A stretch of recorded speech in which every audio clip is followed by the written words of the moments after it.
La meditación para esta noche, el estudio bíblico que tenemos, sigue abundando sobre la vida de Jacob en esta serie de estudios titulada Jacob el suplantador.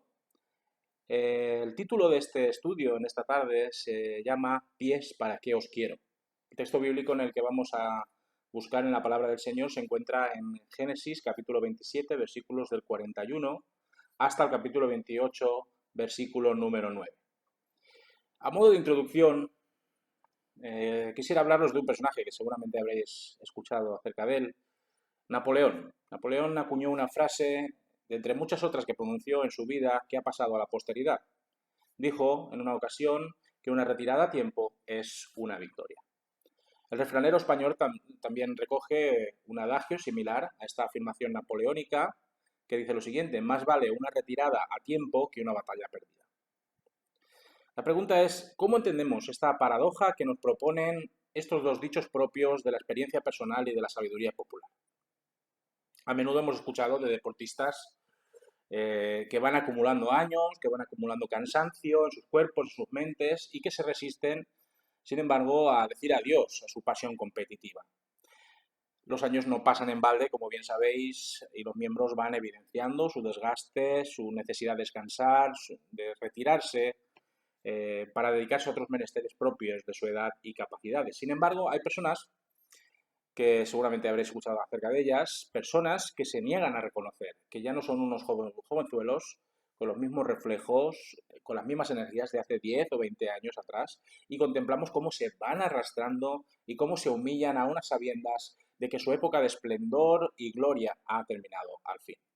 No ser capaces de gestionar los últimos años de su actividad deportiva los lleva al fracaso, a la depresión e incluso a la frustración.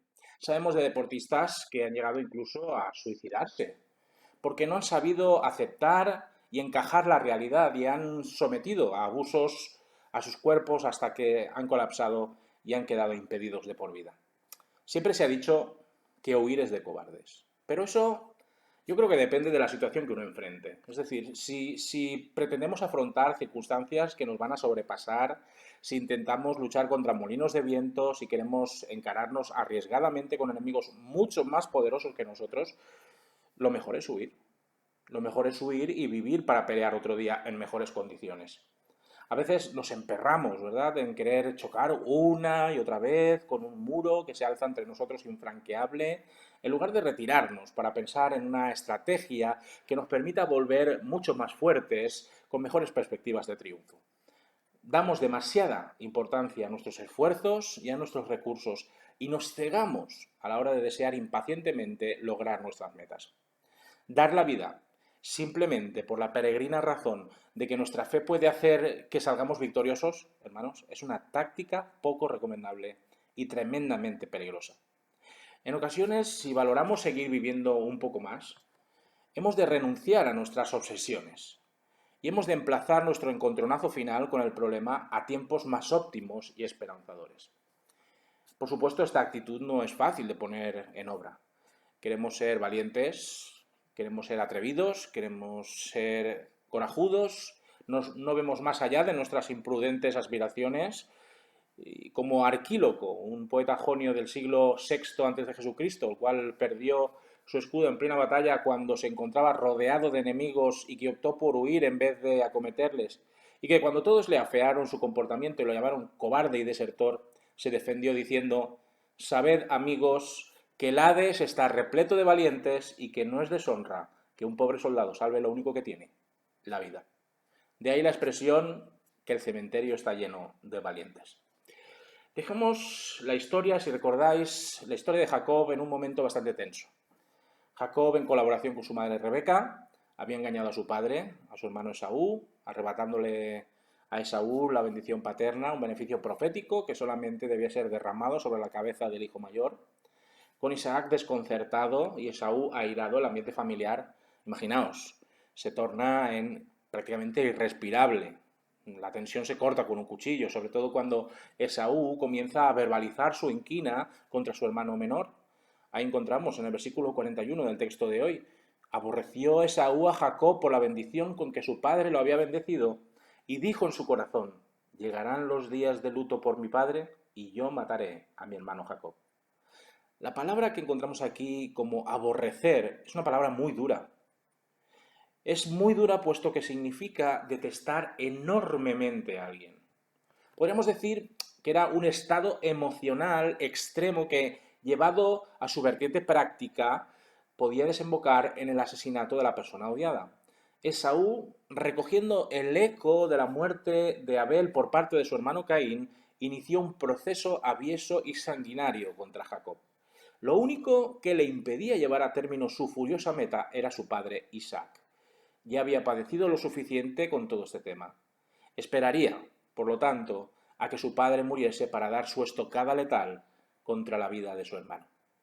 La venganza, seguramente estaréis al tanto de esto, es un pensamiento decididamente destructivo, no solamente hacia la víctima de la revancha, sino hacia el que la practica.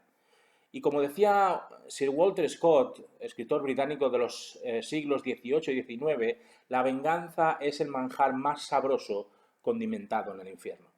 Con la venganza de Esaú, pues no se recuperaría de ninguna de las maneras la bendición perdida, no se restablecería la estima de sus padres, solamente provocaría el caos, la muerte y la maldición sobre toda la familia.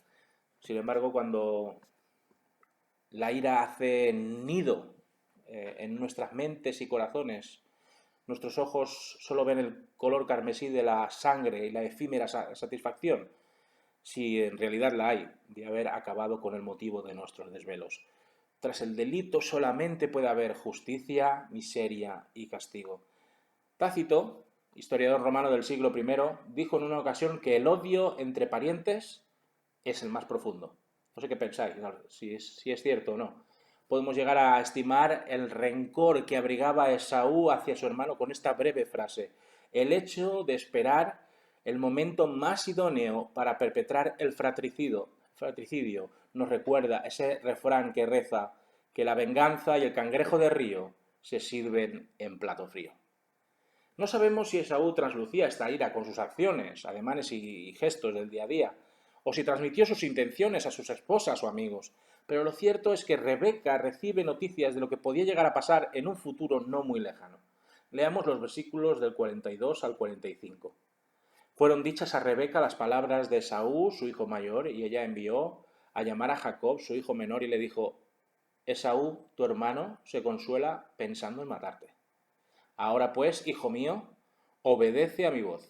Levántate y huye a casa de mi hermano Labán en Harán y quédate con él algunos días, hasta que el enojo de tu hermano se mitigue, hasta que se aplaque la ira de tu hermano contra ti y olvide lo que le has hecho. Entonces enviaré yo a que te traigan de allá. ¿Por qué seré privada de vosotros dos en un solo día? En vista del peligro que sobrevolaba la cabeza de su hijo favorito, Rebeca lo llama urgentemente para proponerle un plan que pueda alejarle de las asechanzas homicidas de su hermano mayor. Rebeca expone a Jacob la situación ominosa que se presenta en el horizonte y le aconseja que debe dejar el campamento familiar para mantener las distancias con Esaú si quiere salir con vida de todo este embrollo. Rebeca lo envía a un lugar que conoce a la perfección, lo envía a Harán, donde vive su hermano Labán, y donde sabe que tendrá el refugio que necesita dadas las circunstancias. La idea original era que Jacob pudiera poner tierra de por medio con su hermano, a la espera de que el odio de Esaú pues, fuese menguando con el paso del tiempo y al final, si eso también pudiera ser posible, olvidarse por completo la afrenta recibida. Rebeca era bastante optimista, como podéis ver. Cuando ya no hubiese peligro, nos dice que Rebeca volvería a llamarlo para regresar como si nada hubiera pasado. La congoja se apodera del corazón de una madre, dado que si Jacob permanecía en el hogar familiar y no obedecía sus instrucciones, la tragedia sería un hecho tras la muerte de Isaac, el único obstáculo que impedía la consumación de la furia de Saúl. A fin de que la huida de Jacob no fuese tan descarada y de que la estrategia de Rebeca no demostrase ser parte de un favoritismo exacerbado por su hijo menor, Isaac debe dar su visto bueno, siempre siendo desconocedor de lo que se está cociendo a su alrededor. Versículo 46. Cuando nos dice la palabra que luego dijo Rebeca a Isaac: fastidio tengo de mi vida a causa de las hijas de Ed. Si Jacob toma mujer de entre las hijas de Ed, como estas, de entre las hijas de esta tierra, ¿para qué quiero la vida? No cabe duda de que Rebeca era una mujer extraordinariamente inteligente y de que su mente iba a 1000 por hora.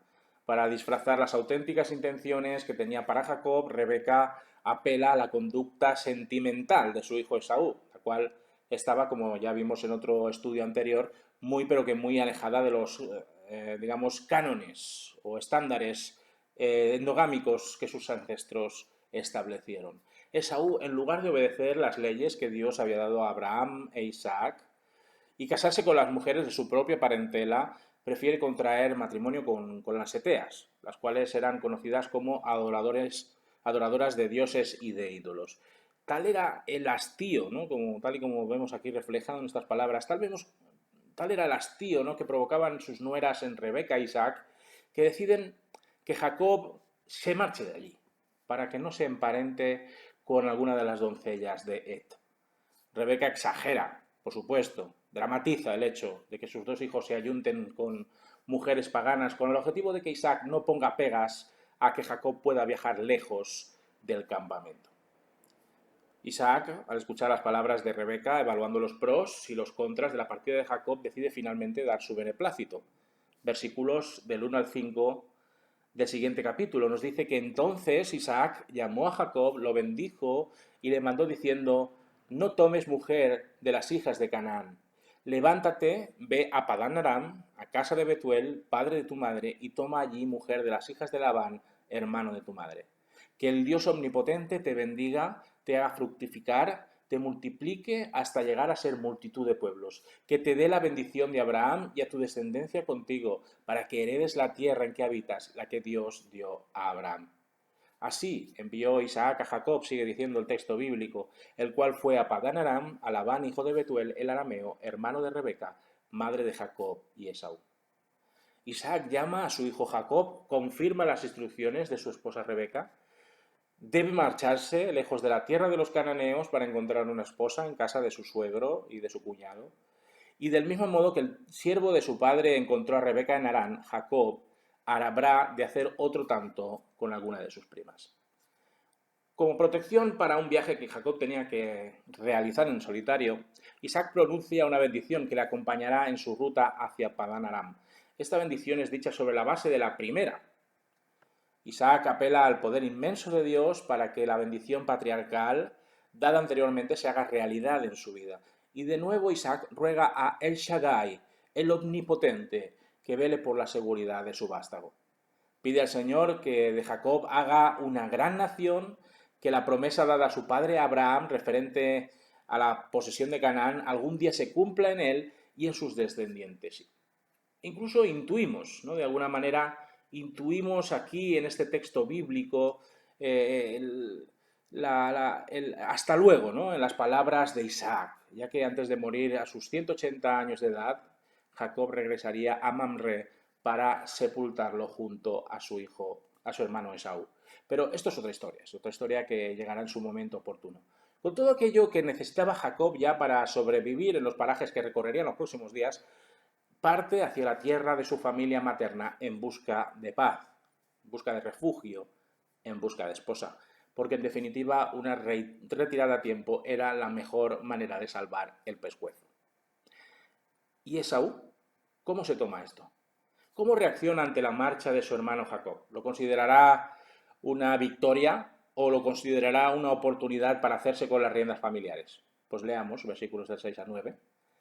Vio Esaú como Isaac había bendecido a Jacob y lo había enviado a Padán Aram para tomar allí mujer para sí, y que cuando lo bendijo le había mandado diciendo: no tomarás mujer de las hijas de Canaán, y que Jacob había obedecido a su padre y a su madre y se había ido a Padán Aram.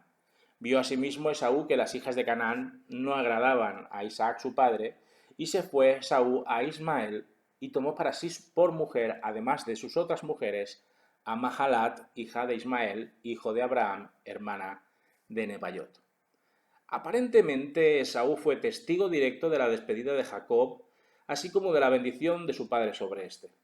Ese instante fue para Esaú como un clic, ¿no?, como en su cerebro.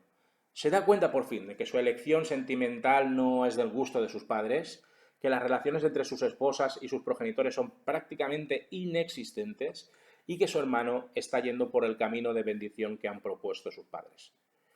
En su cortedad de miras, cree poder arreglar esta situación y así de alguna manera poder aspirar a obtener el mismo amor, el mismo afecto que sus padres prodigan a Jacob. Una mezcla de enfado, de envidia, de ansia de cariño materno-parental hace que Saúl se plantee hacer algo para congraciarse con sus padres. La solución la halla en encontrar una esposa de entre los parámetros digamos, eran aceptables para sus padres. Y ya muy tarde, para arreglar el problema de sus esposas, pues Esaú recurre a la veta familiar de los ismaelitas, hermanos de sangre de Isaac, como bien sabemos. Así, presa de las prisas, presas de la conveniencia, entabla relaciones conyugales con Mahalat, una prima suya, hermana de su primo Nebaiot, cuyo nombre significa alturas. Mahalat significa enfermedad, debilidad, o también en otras raíces de esta palabra encontramos otra más agradable, como es lira, lo cual denota que la elección de Esaú no era movida por el amor, sino simplemente por la conveniencia. De nuevo, contemplamos a Esaú llegando tarde a todo, intentando reparar sus malas e imprudentes elecciones en la vida. Pensaba tal vez que si se redimía por medio de este nuevo matrimonio recibiría alguna clase de bendición especial por parte de su padre. La cuestión, en definitiva, no residía en las formas, sino en el plan de Dios para una estirpe de patriarcas que daría a luz el linaje de Cristo por medio de Jacob. Para terminar, queridos hermanos, como podemos comprobar, la mentira y la desidia encienden la chispa que consumirá un hogar entero. Añadir a los favoritismos, a los embustes, a la manipulación emocional y a la dejación de responsabilidades la idea del odio más encendido y el propósito homicida provoca en esta familia la implosión que todo hogar debe evitar a toda costa. Creer que las disputas fraternales pueden solucionarse por sí mismas dejando que pase el tiempo es ser demasiado ingenuos. ¿Cuántas familias? Seguro que alguna de ellas conoceréis. ¿Cuántas familias han tenido problemas como los que tuvo la familia de Isaac? Por no hablar de los casamientos con personas que no comulgan con la misma fe, que no respetan las creencias familiares, los que les fomentan de alguna manera el resquebrajamiento progresivo de los lazos emocionales y afectivos del clan. En ocasiones el egoísmo prima por sobre lo que realmente nos conviene y luego de esos polvos pues llegan estos lodos. Y cuando una familia explota por la tensión, por los roces, por los malentendidos, por los choques de intereses y creencias, es realmente muy difícil volver a restaurar lo que debió ser un hogar armónico y centrado en Dios. ¿Cómo le irá Jacob en su viaje a Padán Aram? ¿Lo acogerán con los brazos abiertos? ¿Y Esaú tomará represalias contra su hermano a corto plazo? Pues todo esto y mucho más en el próximo estudio sobre la vida de Jacob. Que el Señor os bendiga.